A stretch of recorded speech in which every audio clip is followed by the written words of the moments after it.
চলতি বছরের এইচএসসি ও সমমানের পরীক্ষার ফল প্রকাশ আজ। এরই মধ্যে অনলাইনে ফলাফল পাওয়া যাচ্ছে। শিক্ষার্থীরা তিনভাবে ফল জানতে পারবে।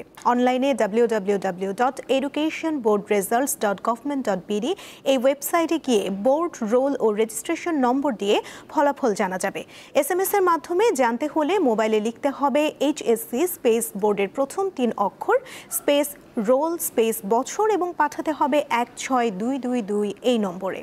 এদিকে ফল পুনর্নিরীক্ষার আবেদন গ্রহণ করা হবে 17 থেকে 23 অক্টোবর পর্যন্ত। আবেদন করা যাবে অনলাইনে www.rescrutiny.edu.boardresults.government.bd ওয়েবসাইটে। কোনো শিক্ষা বোর্ড বা অফিস সরাসরি আবেদন গ্রহণ করা হবে না। এবছর দেশের 11টি শিক্ষা বোর্ডের অধীনে মোট 12,51,111 শিক্ষার্থী এইচএসসি ও সমমান পরীক্ষার জন্য ফর্ম পূরণ করে। এর মধ্যে 6,18,015 জন ছাত্র ও 6,33,096 জন ছাত্রী। তবে প্রায় 27,000 শিক্ষার্থী পরীক্ষায় অংশ নেয়নি।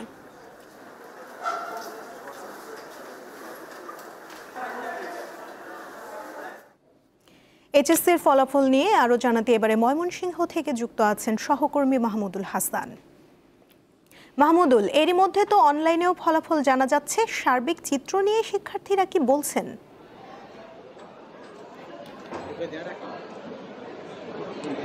ময়মনসিংহ শিক্ষা বোর্ডে এবছর পরীক্ষার ফলের আশা করছেন 78,000 শিক্ষার্থী, যারা 2025 সালে এসএসসি পরীক্ষায় অংশগ্রহণ করেছিলেন এবং আজকে অধীর আগ্রহে তাদের ফলাফলের জন্য অপেক্ষা করছেন। কিছুক্ষণ আগে আমরা জানতে পেরেছি ময়মনসিংহ শিক্ষা বোর্ডের চেয়ারম্যান একটি সংবাদ সম্মেলনের মাধ্যমে ফলাফল ঘোষণা করবেন। এখন পর্যন্ত কিন্তু ফলাফল আনুষ্ঠানিকভাবে ঘোষণা করেননি, যদিও আমরা জেনেছি যে সারা দেশের যে ফলাফল সেটি কিন্তু ইতিমধ্যে আমরা অনলাইনে দেখেছি যে 58.06% ফলাফল সারা দেশের, যেটা কিন্তু প্রতিটি বোর্ড অনুযায়ী আলাদা ফলাফল, সেটি কিন্তু এখন পর্যন্ত আমরা পাইনি। কিছুক্ষণ আগেই সংবাদ সম্মেলনটি শুরু হয়েছে, হয়তো কিছুক্ষণের মধ্যেই ফলাফল ঘোষণা করা হবে। তো ফলকে ঘিরে যে আসলে শিক্ষার্থী এবং অভিভাবকদের মধ্যে যে একটি উদ্বেগ উৎকণ্ঠা থাকে সেটি কিন্তু আমরা লক্ষ্য করেছি। আমি এই মুহূর্তে আছি ময়মনসিংহ নগরীর সৈয়দ নজরুল কলেজে। এই সৈয়দ নজরুল কলেজ প্রতি বছরই একটি ভালো ফলাফল তারা করে থাকে। আমরা দেখি যে প্রতি বছরই শিক্ষার্থীরা এই ফলাফল শেষে কলেজে এসে সবাই যারা ভালো ফলাফল করে সবাই একসাথে মিলে এখানে এসে আনন্দ উৎসব করে থাকে, কিন্তু আজকে কিন্তু সেই চিত্রটি এখনো দেখতে পাচ্ছি না। আমরা কলেজের যারা প্রতিষ্ঠানের প্রধান রয়েছেন বা শিক্ষকরা রয়েছেন তাদের কাছে জেনেছি যে আসলে কিছুক্ষণের মধ্যে ফলাফল ঘোষণা হলে আসলে শিক্ষার্থীরা আসবেন। শিক্ষার্থীরা আসলেই আসলে এখানে একটি উৎসবমুখর পরিবেশ তৈরি হবে বলে তারা আশা করছেন এবং তারা প্রত্যাশা করছেন তাদের শিক্ষার্থীরা এবছর একটি ভালো ফলাফল তারা উপহার দিবেন, সেমনটি তারা প্রত্যাশা করছেন।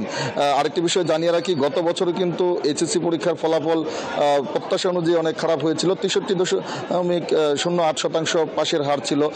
সেটা কিন্তু ময়মনসিংহ বিভাগের গত বছরে এটি সর্বনিম্ন রেজাল্ট ছিল। এবছর কিন্তু বোর্ড কর্মকর্তা বা শিক্ষকরা আসলে প্রত্যাশা করছেন যে ভালো ফলাফল হবে। যদিও এটি একটি পরিবর্তিত পরিস্থিতি, অনেক শিক্ষার্থীরাই কিন্তু আন্দোলনে অংশগ্রহণ করেছিল, সেই সময় তাদের কিন্তু পড়াশোনার একটু ব্যাঘাত হয়েছিল বলে অভিভাবকরা আমাদেরকে জানিয়েছেন। বলেছেন যে আসলে তাদের অনেক সন্তানরাই আন্দোলনে গত জুলাই আন্দোলনে অংশগ্রহণ করার কারণে তাদের পড়াশোনার কিছুটা বিঘ্ন হয়েছিল। তারপরেও শিক্ষার্থীরা সেই যে সময়টুকু সেটি কাটিয়ে ওঠার জন্য তারা পরবর্তীতে ভালো প্রস্তুতি নিয়ে এবং ভালো পরীক্ষা দিয়েছেন এবং আজকের দিনে তারা একটি ভালো ফলাফলের প্রত্যাশা করছেন।